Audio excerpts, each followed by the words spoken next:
5 positive signs of a healthy relationship that you can think of? Positive signs, you're light, you feel good in that relationship because you're being respected. There's an aura about you because you start internally rising. So when somebody's treating you nicely and you're treating them nicely, there's a joy, but that joy is within a framework that you've built together. So that's one of the first signs I see, that when people are with people that they get on with, you see them kind of flourishing, like a rose coming into bloom. Oh, yeah.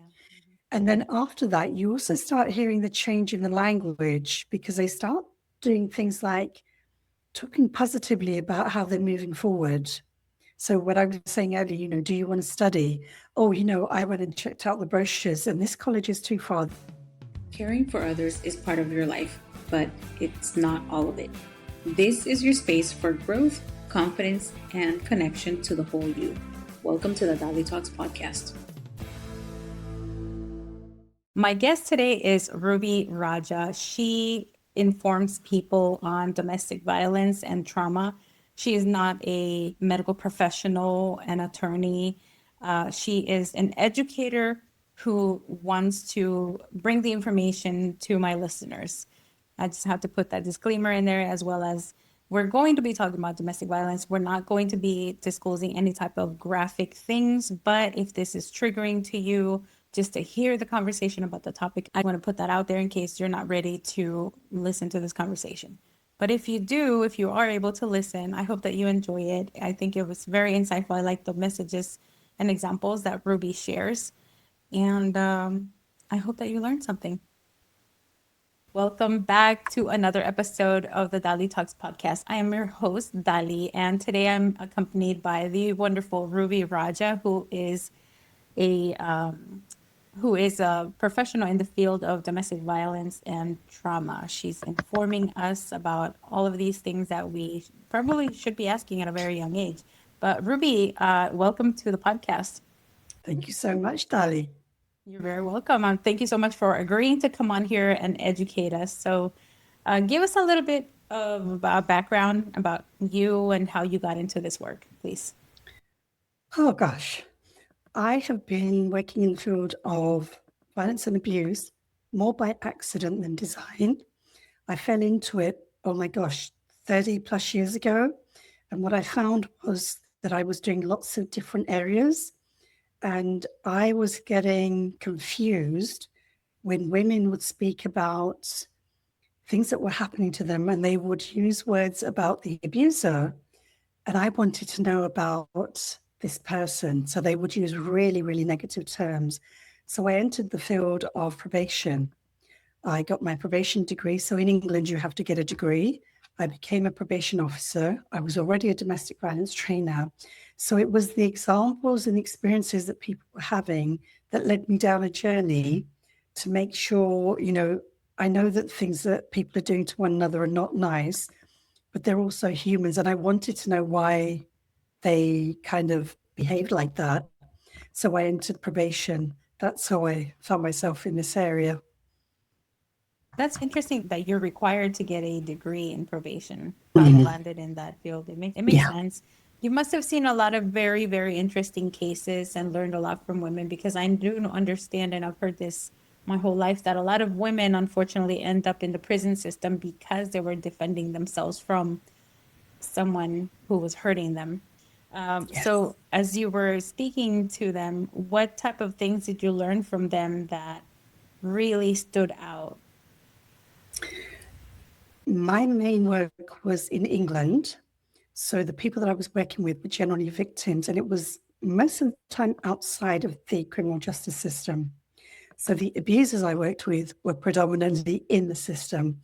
But what I was learning was that the women were not, they didn't seem to have any self-worth. There was no, who am I? Where am I in this relationship? So they went along on a journey. Somebody comes along, they're nice to you, you fall in love with them. And oh my gosh, they did this, they took me out. We went out and had dinner and he took me to this really nice restaurant. So they big up all these things, and they forget that they exist in that relationship. So that was the biggest problem that I was having, that the women were not valuing themselves. And then when I got onto the other side, in the criminal justice system, men were literally saying, we do this to the women. So the way that they would manipulate them, oh, your best friend wants to date me. She doesn't want to see us together because she wants to be with me. So I was seeing this isolation and manipulation from the perpetrator. And I was watching the women trying so desperately to be accepted and leaving themselves behind. What about their dreams?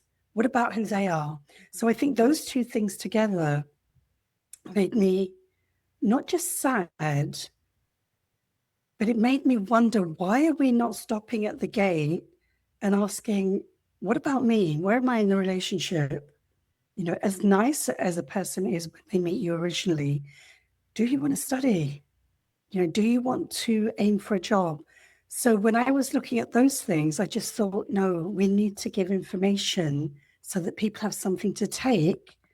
They can do with it what they want, but I don't think people are getting the validation. And of course, the perpetrator never gets held accountable. I have a problem with that, but I think that women can do so much more just by believing in themselves and taking care of themselves. I love that you were able to learn from the men who did this as well. Yeah. I think people don't ever think about that point of view. It must be really interesting.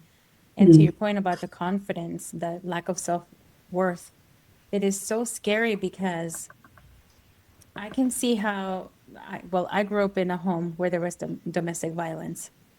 And looking back now, I do see how that thing that was happening, what that was not directly on me, did impact my self-worth. I remember thinking things like, oh man, I come from this type of household. Like, people might think trash, or like I'm just a bad person because I come from this household.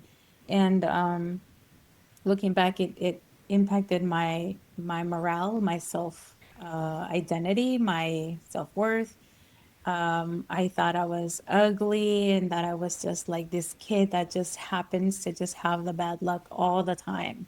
And my story is a little different because I also experienced bullying. So then I was dealing with that on the side, at school. Yeah. But you said something really important that I think as a educator in the bullying awareness and prevention field, I focus a lot on, which is trying to catch them at the gate, you said, early as possible, confidence building. And one of the things that I knew growing up was I don't want to grow up and end up with someone who is like my dad, because he was the abuser. And so I didn't know what a healthy relationship really looked like. So can we talk a little bit about that? Because I think if somebody's listening and they've only known being in a household where domestic violence happens, it can be really stressful when you enter a good relationship because you don't know, like, wait, what is this? And having been in both camps, I have so many cases to draw from. So the people that have not experienced good relationships, and then they find one and they sabotage themselves. So the question you've asked is actually critical. What does a healthy relation look like? And I don't think that people stop to gather their thoughts. And also, every single thing you said about the validation of yourself.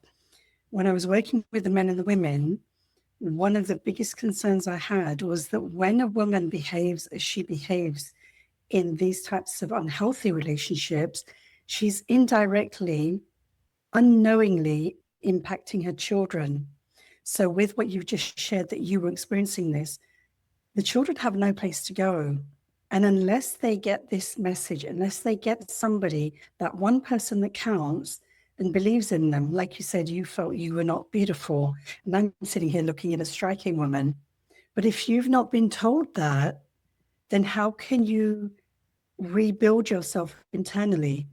But that thing about the relationship, girls and boys, because boys also have to learn how to treat girls. What is a good relationship? What does it mean for you? Because for each of us, it's going to mean something different. My version of this is that you're in that relationship. It sounds really silly when you say it out loud, but you actually exist in that relationship. So if it's a boy and a girl, that your thoughts, your feelings, what you want is being considered. Oftentimes, what I've been seeing, what I've been witnessing, the girl is in the relationship and she will say things like, oh my God, he told me I was beautiful. He's been so kind. And I have a case of a woman, she was in her 40s, so she was divorced, or late 30s, and she was looking at a second relationship. And this gentleman took her out maybe 2 times. She had a daughter, and he bought her some sweets and some popcorn. They married very, very quickly after that. They were divorced within less than 2 years. And I remember asking her, what did he bring to your table? What did he actually bring into the relationship that was worth you committing to him? Because until we have 2 or 3 main points of ourselves that we validate, that we share and we make known, how was the other person to know? Because we keep making it easy for the person. Universally, globally, it doesn't matter where you are. Girls, women would have been given the same direction. When you grow up, you take care of this boy, this man. You're the wife, you take care of the house. Even now, we're in 2026. Even now, the majority still hear that as repetitive growing up message. Sometimes it's actually said, sometimes it's kind of dormant and you just know what the rules are. But if you don't change that, women get in relationships, and unfortunately, and I'm saying unfortunately in the best way possible here, they fall pregnant and then they bring a child into that relationship. And if that relationship ends, guys are often nowhere to be found. So when you're going into a relationship, what is it you want? And even if all these things are happening, you're having a great time, you're enjoying going out together, at the end of the day, sit down and think about how that day went. And did you get any of your needs filled? Because we never do that. Girls are not taught. At the end of the day, reflect on, or we went out, but I wanted to go out as well, because I suspect that a lot of women will sit down and say, well, actually, no, he was the one who wanted to go to the park or go to the beach or go to the movies. And yes, I actually just went along with his idea. That's the point at which we have to stop. So you just said a lot of really great things that reminded me of a conversation that I had with a guy who was interested in dating. He asked me some questions about my ex-husband and things that he did not do. And I think he was fishing, right?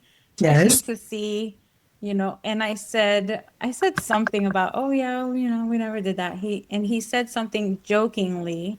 He said something like, oh, so all I have to do is this. And it was something super basic. And I thought, ooh, it's Yeah. not good if he thinks that it's that easy Yes. to bring happiness and convince me that he's all that. So I'm a grown woman who learned my lesson through, a very long marriage. I can Yeah. now look back and see how that child that grew up in a domestic violence home didn't really know how to identify certain red flags because number one, that was 20 some years ago. So the Yes. language that we use then was very different. Words lighting, words like you and I were having a conversation the other day and you said, what are your non-negotiables? And I was like, nobody would have ever asked me that Yeah. at age 19, 20, and then if you don't know what your non-negotiables are, then how do you know? Because you said, did you get any of your needs met? So can you Yeah. speak a little bit about the non-negotiable? Give some examples so that some girls who were as less as I was when I was 20 can understand what that means or what it can look like. And then how to know if those needs are met on a first, second, or third date. So when I talk about your needs being met, I'm thinking of things, and actually the non-negotiables kind of blend into that too. Because if you're a young girl, if you're in your teens or in your late teens, maybe even in your 20s, do you want to study? Do you have some ideas of doing a job? Because you may be quite clear that, oh, I'd like to be a nurse. I'd like to be a teacher. What's happening in that relationship? Are you following this person and this person is promising you things, and you think that when you're with this person, you'll get whatever house, whether it's small or large, he's going to take care of the house, he will take care of the bills, he will take care of the cars. So is he presenting this and you're going along with it? Or are you clever enough to stop and say, how are you going to do that? So getting that clarity, because if you want to study, then keep that dream. Figure out, well, okay, I need to do this degree, or I need to do 2 years of whatever work it is. Have some things about your life that don't get changed because somebody else comes along. Because that person that's coming along, if they respect you, they're going to help you on that journey. If they're in it for themselves, where do you want to study? I'll take care of you. What happens if something goes wrong? What happens if you have an accident and you can't work? There's so many ifs and buts that don't get discussed, but they're not ifs and buts because they actually impact your life in such a huge way. So education, I would say, is one of them. Do you have a dream to travel? Or do you have a dream to maybe have a small business? And it could be something like making candles or making gifts so that you can sell them. Where is that dream or that desire? Where is that gone? Has this partner enabled you, or have they dismissed it and said you can do that at any time? Because the language that that person is using with you is the same language that is going to get stronger because you've enabled it. You haven't caught it at the time you needed to, so that you're not a part of that relationship. He is the relationship. And the non-negotiables are the ones that actually protect you the whole way through. For me, a non-negotiable is really, it's all about me. What do I need? What do I want? And are any of those two things being listened to? Is this person going to allow me to develop as a character? Or is he going to slowly isolate me and control my finances? These are two of the biggest things that happen in relationships that end up in a really, really bad place. Yeah. They take away your friendships. You're not allowed to see your relatives. You can't meet your mom, your best friend, whoever it was for you. They slowly tear that away. You don't see it coming because you're so involved with them that you're thinking, oh my God, he said my girlfriend said this. Oh, she probably did. Hold on, wait a minute. Back up. Go and ask your girlfriend. My boyfriend said that you wanted to date him. Did you say anything? Because I promise you, having been in both camps, the stories that the girls tell you compared to what the boys are telling you, they're like repulsing magnets. I've had men on orders telling me again and again how there is a restraining order in place, but she keeps calling him to say, I want to see you, just come over, I won't tell anybody. All of these things. And I'm telling the guy, look, even if she is saying that, you're on an order, you need to not transgress that order. Then when we ask the girl, because the way that we work in probation is if I'm taking care of the offender, there will be another specialist that takes care of the victims if they want to be involved with us. Whenever we speak to the women, they're saying to us, we're trying to figure out a way of escaping safely. Because at this point, the women know that the time of leaving is a heightened risk time. You're likely to get hurt. And if you're not safe about the way you leave, your life is at risk. Yeah. So that's the danger of letting these things go to such an extent that the other person owns you. That is incredible that you experienced watching these women still want to have a relationship with these men who hurt them. I know that Yes. there's a psychological reason for that, that even Mhm. they might not understand.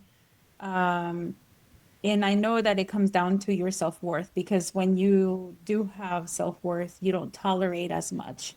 So you mentioned also the control that they do. When I think of, oh, somebody that's going to isolate me, I think of somebody saying, no, you can't go hang out with your friends or with your family or whatever. But are there other ways that they do that? Because I'm thinking, and I'm like, It's do they kind of like make themselves unlikable so that people won't come over and visit? And, like, what are the other that ways? one. It's so dangerous, Dali. It's frightening because it's never that obvious. If it was that obvious, women wouldn't fall the way they fall. Yeah. So they bring you in at the beginning, the whole love bombing where everything's about you, everything he wants to do, he wants to make your life better. And oh my God, you're the only person for me. Nobody else is out there like that. And then as you become involved and you've shared your secrets because you're trusting him, he's giving you so much care and so much love. Because there's no you in the relationship, you trust him and give away your secrets. That's what you do in any good relationship. You start sharing. That's the way you build it. But what they then do is they start putting in like a little line here and a little line there. Oh, your mum doesn't like me. She's never liked me. It's okay, it doesn't matter. And then they don't talk about it, but they've planted a seed. A few days later, a week later, oh, your friend talked to me like this. It's like she was hitting on me. And again, they may not take it further, but they drop the seed. And so now in your mind, you've got a doubt about your friend. Wow. And then they water it from time to time, and they water it in a way that you start believing, oh, my mum did that. Yeah, my mum doesn't like it when he comes. Oh my gosh, yes, I did see my mum do that, because they know you intimately and they use your secrets to play with your mind. And if you don't have those 2 or 3 things that are about you, you continually think about him instead of thinking, hold on, my mum's been my mum for all these years. And yeah, she's got a few bad habits, but I've never seen her break up any other relationship. Or whenever she's done that, there's usually been a reason. Let me go and ask her. Again, when I've done this, because I do this work voluntarily as well, when I've spoken to mums and sisters, there was one lovely sister who said, really, my sister was dating this horrible man. And she said, I was trying to protect her. And obviously, you become overzealous. And she said, so I was saying, no, he did this. What that means is this. They broke up. So the support that her sister would have had through her was diminished. It was taken away from her. And then the sister stayed in the relationship, but she was watching her sister being demolished by this monster. So we have to be careful when we're doing that. But it's very subtle. It's not that open. It's not easy to identify, which is why you must have a bit of you in the relationship. I never even thought about putting that little negative idea in the mind. That is so calculating and creepy. Absolutely, it That's is. insane. It makes me wonder of like all these things that I have seen in people's relationships. Like even one that I experienced was if I would go away, was that, oh, but how long are you gonna be gone? Are you sure? Are you sure you want to go? I'm gonna miss you. And I was like, get a hold of yourself. Like, and now that I'm thinking about it, I was like, I wonder if that was an attempt to manipulate and keep me away, because like I know that there are some guys out there that really want to make you feel like the most special person in the world just to get a hold of that person. Yeah. And just to drop in there, this is where it becomes tricky, because many times what they're saying is genuine and sincere, but you can only see the sincerity when you can validate yourself, because then you think and go, okay, he said this to me last time, and now he's adding this. But if he's enabling you, so the way to look at these things, is he enabling me? Is our relationship flourishing and we're both individuals in this and together we're a unit? Or is it all about what he wants? So, he doesn't want to deal with Dali. So Dali can't be your friend now. Right. No, we don't need to see her every week. because he's saying that, well, okay, you don't have to see her, but I need to see her. She's my friend. It's a really difficult line to balance. But the minute you become stronger, it shows on the outside and they start backing off.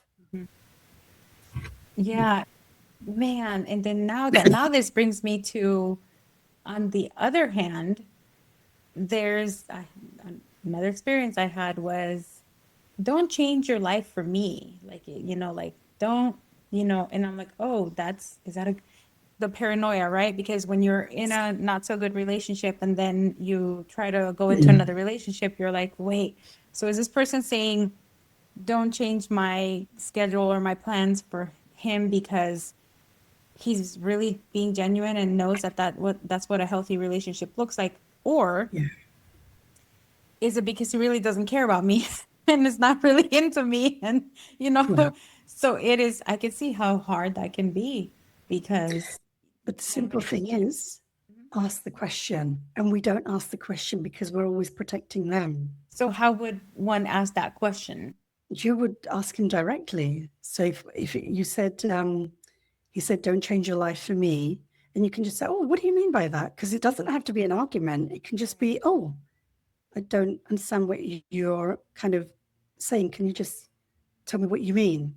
Because those little things, if he goes onto the back foot, he's likely to say, oh, don't worry about it. It's just a statement. Then he probably means something more. Whereas if he can say, oh, I just meant, I don't want you to change what you're doing because I want you to get on and achieve what you want to achieve, then you know that he's coming and trying to support you. But one of the really critical things to remember about this is the way that it's done, you would never, ever be able to catch them and take them in front of a judge to prove what they've done. They put it in your way, and a little bit like Hansel and Gretel, you end up just following the line of bread to the door. Yeah. They will never say it directly. And to me, that's a major red flag. If you're having a discussion, if you're being told something, could we please be clear? And if you're not going to be clear, then don't say it. Because in a court of law, you could, and I often say to people that when things are happening, write them down, put them down in a diary, put a date, put a time, what was said. And nowadays we have social media, so everything's recorded. You will find that the way that they speak, if you had to take them to a court, you could not catch them because they will say, I didn't say that, I said this. Yeah. And what we end up doing as women, we internalize what they say and we police ourselves. That's the thing I'm trying to break. If we can put a fracture in that part, then we will remain intact. Because the minute you start fracturing the way they behave, they start considering it, I might need to leave this relationship because I can't control her anymore. It's so crazy thinking about this example, the last one I just gave, because I remember the first thought was like, ooh, how arrogant. I would not change my life for you. But maybe what he means is don't, because for our loved ones, we will move things around. For the people who are really interested. Yes. So, and some people might misconstrue that. So, and I'm a very mature woman I've read a lot about all sorts of things because I'm constantly trying to inform myself. And even then I went through, ooh, how arrogant, for you to think that I would, like change my life or move my life around just for you too. Wait a minute. What does that mean? Like, are you not really into me? or like, or, so like all these little thoughts. And then I was like, wait a minute, is this what healthy relationships look like? Where he cares that I move on and do what I have and he wants to support me. And so I can't imagine a person who has never dated before, a young girl. And from what I've learned recently, a lot of young girls are experiencing domestic violence as teenagers, and that just breaks my heart. Even my own children have told me that they know of a few friends whose and males too. Like there was one couple guys in a relationship, and there was also say, and then another young girl. I mean, these are like 14, 15-year-olds. And it's so sad that they don't tell anyone. Sometimes they only tell their friends. It happens in every kind of relationship. It happens from a very young age, I'm afraid. And 12, 13, 14 is not uncommon. It's not uncommon. I've actually worked with teenagers in abusive relationships. So one of them's the abuser, one's the victim. And I've worked with teenagers using violence towards parents. So it comes in every shape that you can think of. You said something interesting that I wanted to pick up on, that you, in a relationship, you will move mountains when you love somebody, but it's a two-way thing. They will do the same. So when you're evaluating what's happening, look at what they're doing for you in a meaningful way, not the superficial things of going out and making you feel good in that moment. What else are they doing? Is any of their life changing to blend in with yours and with your family and friends? Or is it one-sided? So that moving mountains, both sides do it when there's a relationship. What about the physical emotions that we can learn about ourselves when we're with somebody who makes us feel safe or somebody who makes us feel uncomfortable or scared? Because I feel like your body will probably tell you before your mind actually recognizes what you're actually experiencing. So this is really interesting. I have a program that I created called Define Yourself. It's available. You can find out about it on my website, and I'll give you the links. One of the things I'm doing there, the first thing that I'm doing now, so I'm changing it around a little bit. I'm beginning with almost like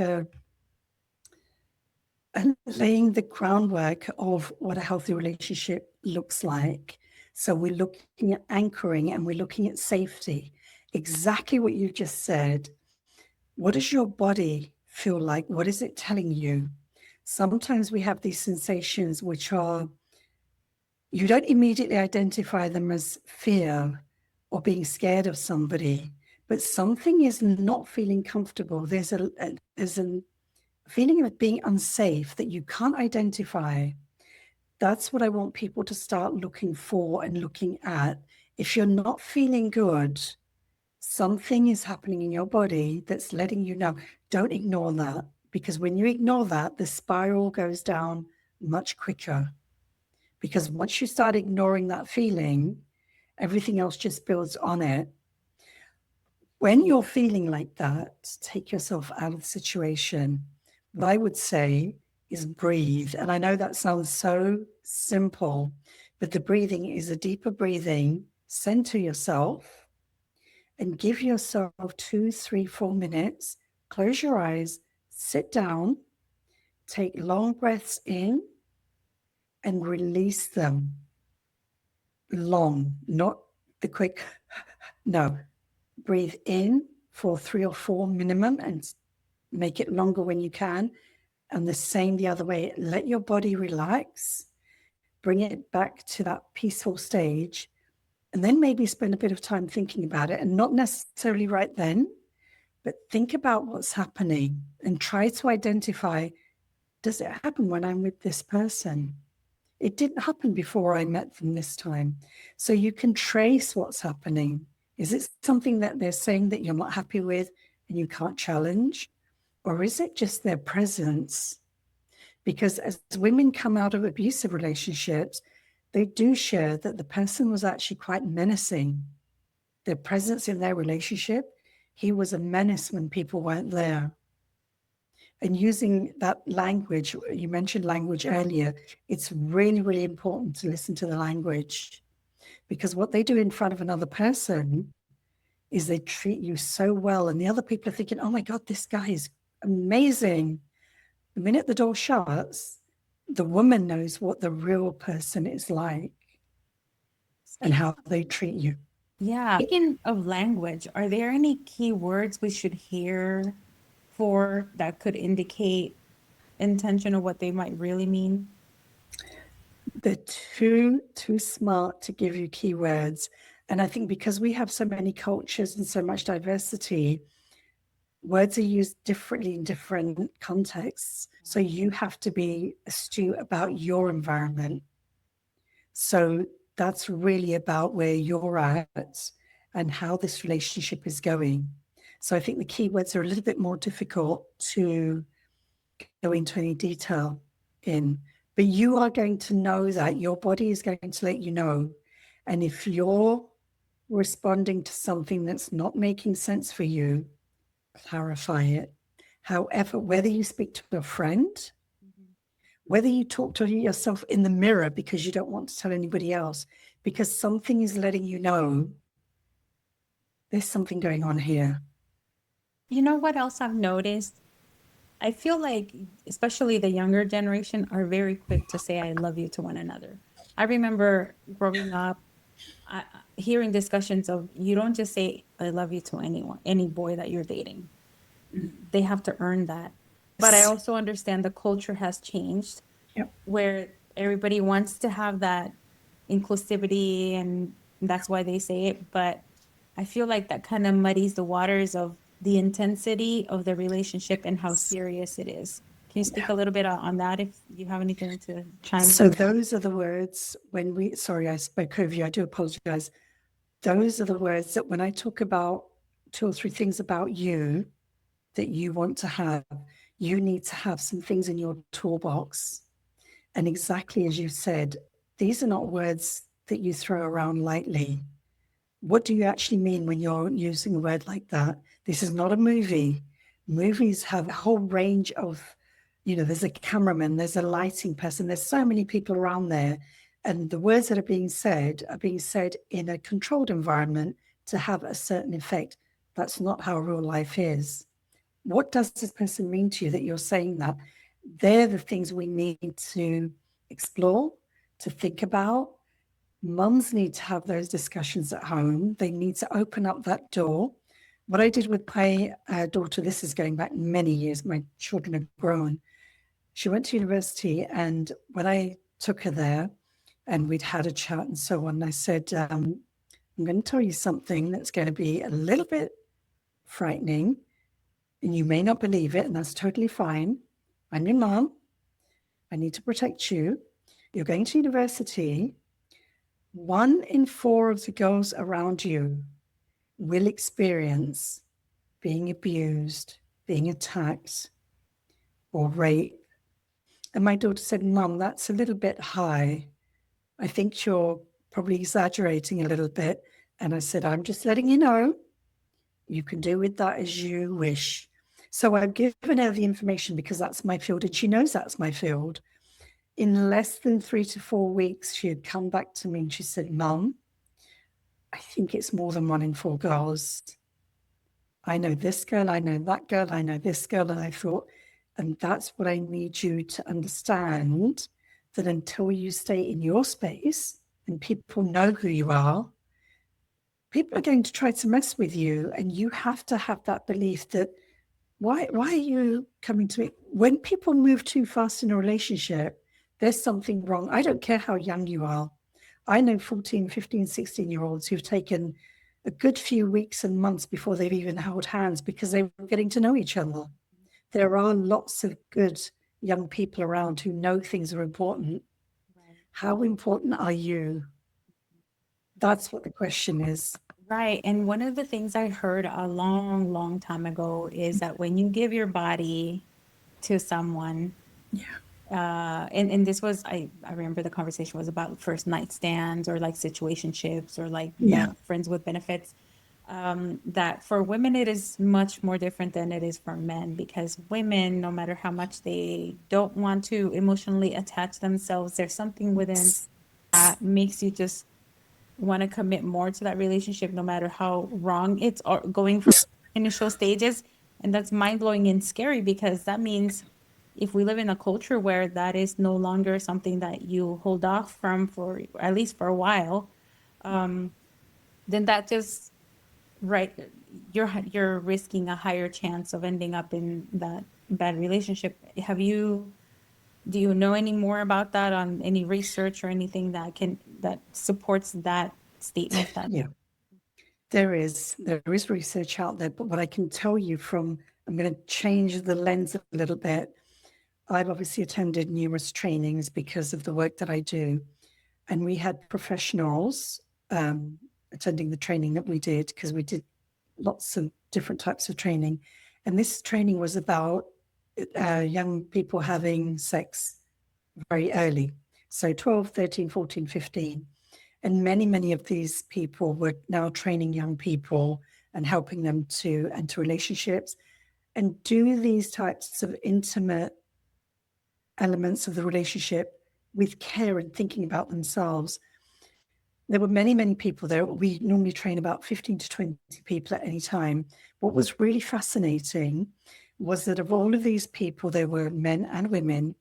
A number of the people themselves had said, oh my gosh, I did this because everybody that was around me was saying to me, yes, I've slept with so-and-so and I slept with so-and-so.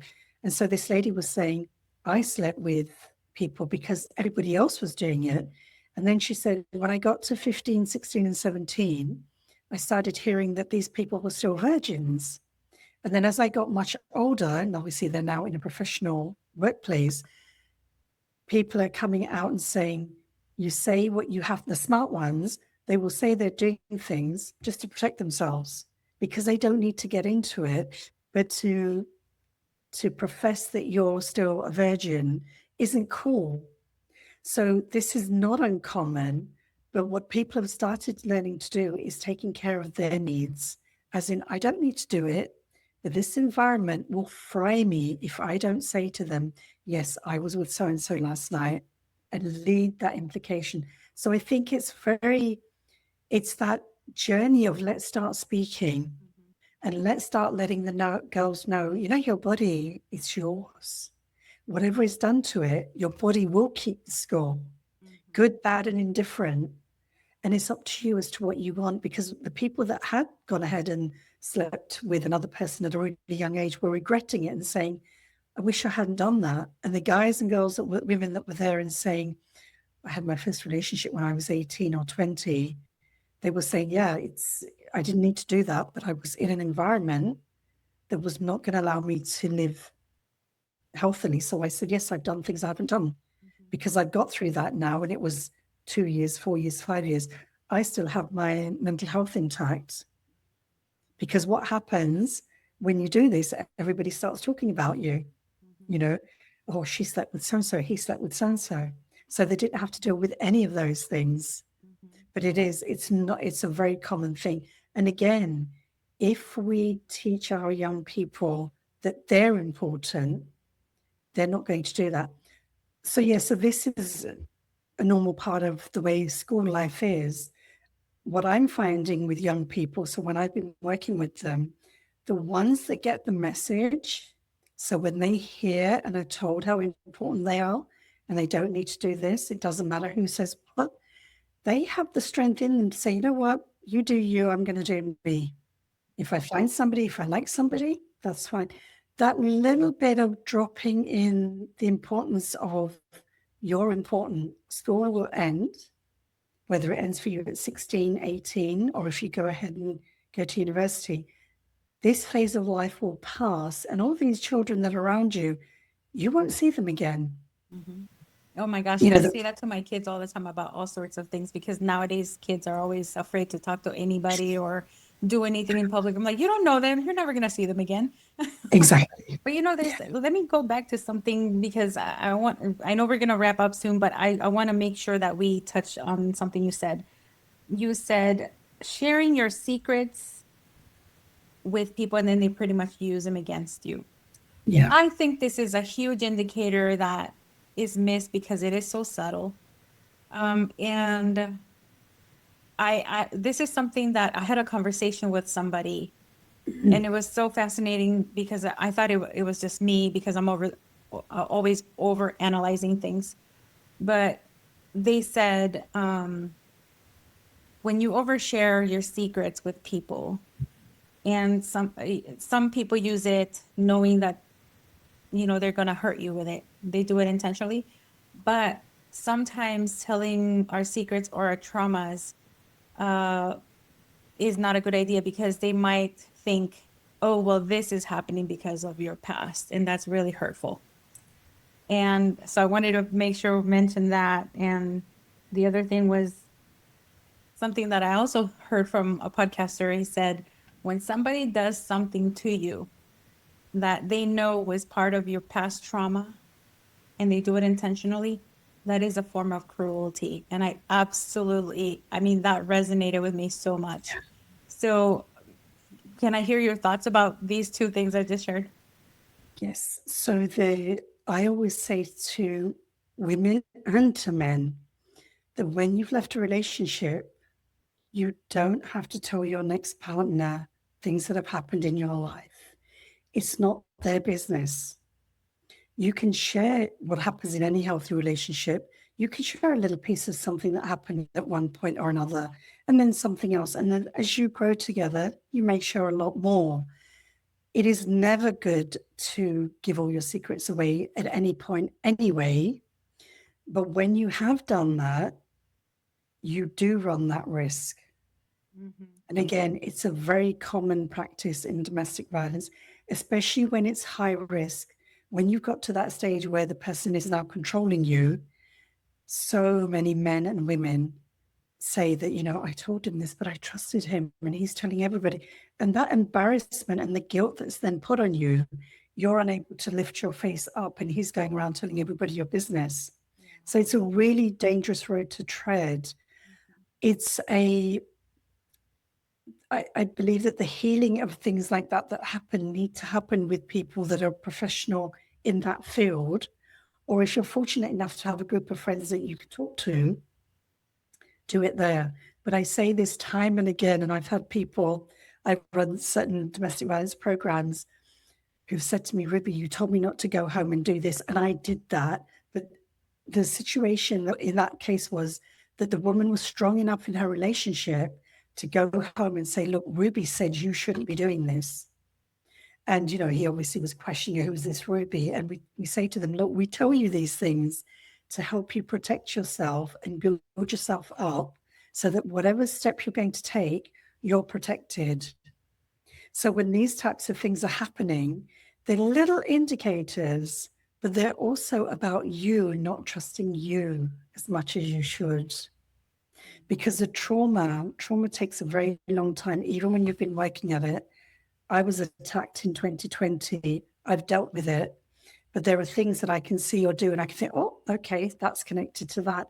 But I worked through it, so I'm over it. But there are some things that are going to get triggered. And the same thing with whatever's happened in any relationship, please protect yourself. Nobody needs to know what's happened. Until you feel really secure in that relationship and it's going somewhere, you have no need to share anything. You can just say, it wasn't such a great relationship. We didn't get on. Started off one way, took another turn. Your partner doesn't need to know. And that's also, by the way, these are your flags. When he says to you about his last girlfriend being all of these horrible things, he's going to be doing the same to you. So don't think you're special, because that's how they do it. That's one of those ways of isolating you, that you're this brilliant woman, all these other women don't match you. Because how do you fall into his lap of doing everything? My God, I'm the chosen one. And you're not that special. Like, I mean, I Yes. hate to say that, but really we're not that special to everybody. So the chances is you're gonna find out if you really, really are when you've had a long time with that person. Yeah. And one thing I've always told my children, because I learned this the hard way as a kid, is every start of the school year, I used to tell them, watch people and listen to how they express themselves about their friends and what things they share. Because there's always that, I know you're not going to tell anybody, but so and so, and then they tell you their business. So it's like, if they're doing that with somebody else's information, they're going to do it with yours, because somebody always has another somebody to tell stuff to. Yes. Yeah. And there was something else you said about the secrets. It was the form, as you were saying it, the form, the manipulative way that it can be done in a very, I guess, subtle way. Something I saw or heard in another podcast was that the person was trying to follow that rule of not oversharing, but the person, when their partner shared something very vulnerable, and so when they were not willing to get as vulnerable, they were like, well, I did it. Now Yeah. it's your turn. It's like, does that mean I'm not your best friend? Does that mean Yeah. you don't love me as much? And with that tactic, they ended up sharing more than they wanted to. It's a little bit of gaslighting going on there. Oh my gosh, it's terrible, right? Yeah.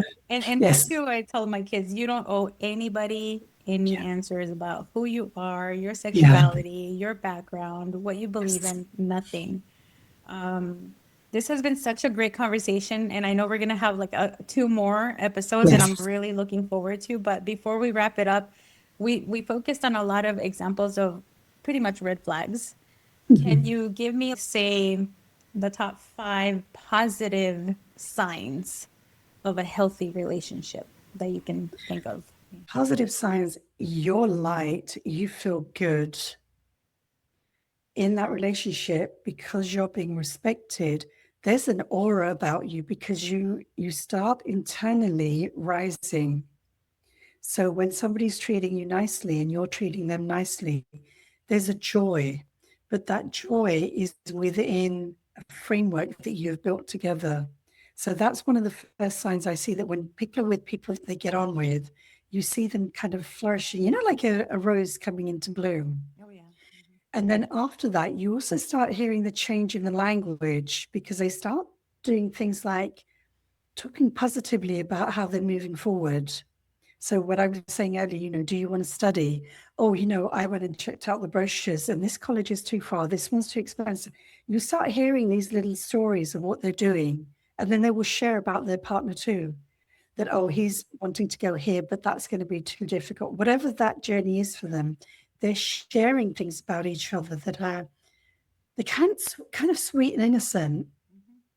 And then there are some long-term plans. You start hearing that, we were thinking if this happens, we might do this, we might move into this area, or we could maybe afford a 1-bedroom place there. So they've actually started thinking things through. And they're kind of drawing pictures and showing you the way forward as to how they're developing. And you can also see that they miss each other. You can see, oh, we were supposed to meet today and somebody's had to cancel. And there's a genuine, oh, I wish I was with my partner, but oh, we'll see each other tomorrow. So you see a shift in the way people respond. And you can see that that person's becoming a part of their life. It's not quick. It's not quick. It's slow. It's gentle. It's evolving the way life does. And obviously, they start seeing more and more of each other over a period of time. I'm not sure that I gave you the flags or whatever, but there's a really nice, gentle development of the relationship. Yeah. And you feel it yourself. You kind of want them to go and be with their friend because they make them happy. Right. So, yeah. Yeah. I think it should feel natural, no stress, no fear, no doubt, clarity, like where you're really clear on what's going on and who that person is and who you are. Yeah. Well, Ruby, this is an incredible wealth of knowledge that you are delivering to us. I learn something new every single time I have conversations with you. Thank you. Would you please tell our audience where they can find you online, website, and social media handles, please? Yeah. So I am on LinkedIn. So if you put in LinkedIn and put my name, Ruby Raja, that's Raja, you will find me on LinkedIn. I have a website. It's called insurer.com. So that's www.inshirraa.com. I really encourage people to go there because there's lots of free information. What I was trying to do was exactly that, to offer as much free information.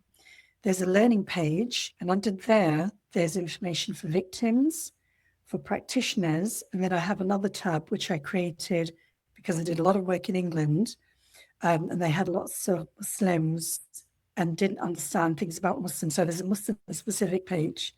But the victims and the practitioners page gives lots of information. So when you get those words, you understand what they mean and you're less afraid of them. So they're the two main places that I hang out. I'm hoping to do YouTube at some point and potentially TikTok, but I'll keep you posted. Thank you so much. And lastly, is there a hotline that they should be calling, or whether it's here in the US or in the UK? Right. So on my website, there's a resource page and there's helplines on there. I think there are some US ones. The majority will be UK and Europe, but I'm sure there are some helplines on there too. Thank you so much, Ruby. Thank you so much. Hey, did you like that episode? I have an ask. Would you mind leaving me a review? It would really help me improve this podcast so that you can come back and keep listening. Also, don't forget to check me out at dalitalks.com and follow me on social media at Dali Talks. Until next time.